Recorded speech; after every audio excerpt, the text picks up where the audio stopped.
Oh man, we got a really weird one today. So I personally am not a conspiracy theorist. I really don't like to dive into that stuff. For me, it's more of you either have facts or you don't. The problem is that, especially in the US, there's so much secrecy involved with the government saying, you know what, our citizens don't need to know this. They can't handle it. So we'll just keep it to ourselves. And every once in a while, they screw something up. And this is one of those times. So the whole Maine mass shooting thing was obviously pretty sad for the people involved and just sad for our country, right? Something like that happening is never a good thing. What's even worse is when we're lied to about what exactly happened and the fact that it could have been stopped, as well as how the shooter died. So here's the first thing I want to bring up. Police visited this dude's house 6 weeks before the massacre after he told doctors he was going to snap and commit a mass shooting. How do you go to someone's house that was confirmed to say he was going to commit a mass shooting and not arrest him? Not take him in for questioning. All you did was a welfare check. Hey man, how you doing? You doing okay? I mean, you okay? If he doesn't want to be arrested, you know what he's going to say? He's going to say, yeah man, I'm doing great. How are you doing?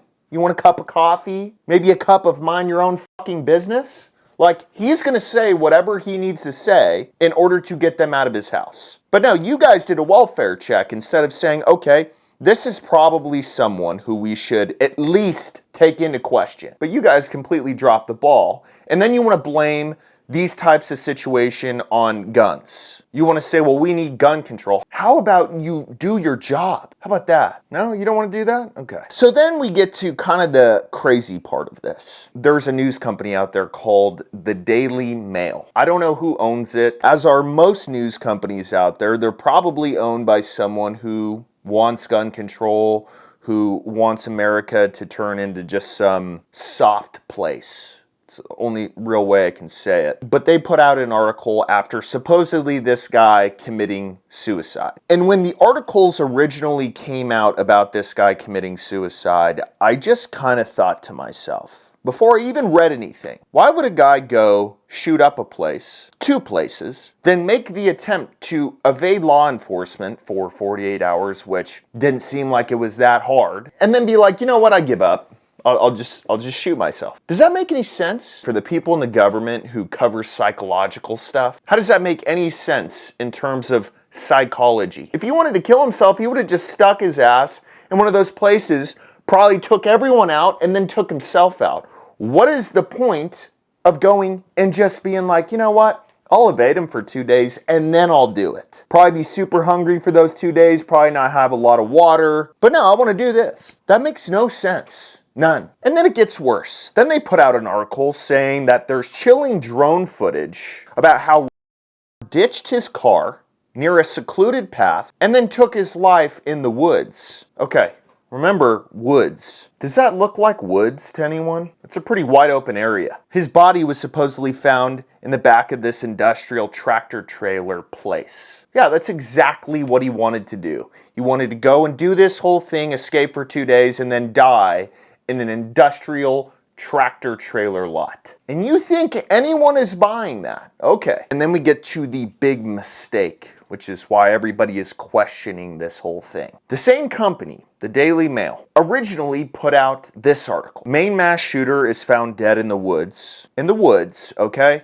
Not in a tractor trailer lot, in the woods, with a self-inflicted gunshot wound to the head. And then if you go down, Maine mass shooter has been found dead in the woods with 2 gunshot wounds. 2 to his head, multiple sources told CNN. How is that possible for someone to commit suicide and miss on the first one? I mean, I know there probably is stories out there, but 2? It's extremely unlikely. I'll tell you something that's more likely, that this entire thing was a psyop and that it was reported correctly, because now they've changed the article. You said multiple sources told CNN that there was 2 gunshots. If there's multiple sources, it's not a mistake. It's not a mistake. Well, maybe it's a mistake for you guys because you weren't supposed to report that. It was supposed to be inside information. You were supposed to report that there was 1 gunshot to his head. Now, being fair, there is a possibility that this was a legitimate mistake, but it is a very, very small possibility. Based on everything that we can put together, based on this dude running for 2 days,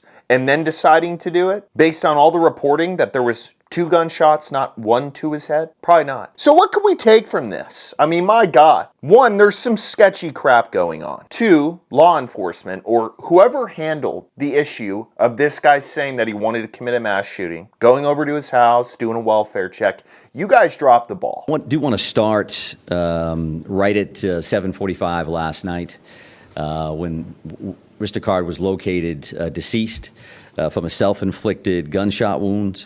And if we go down across Capitol Avenue to where that circle is, that's the overflow parking location where he was found deceased in a trailer.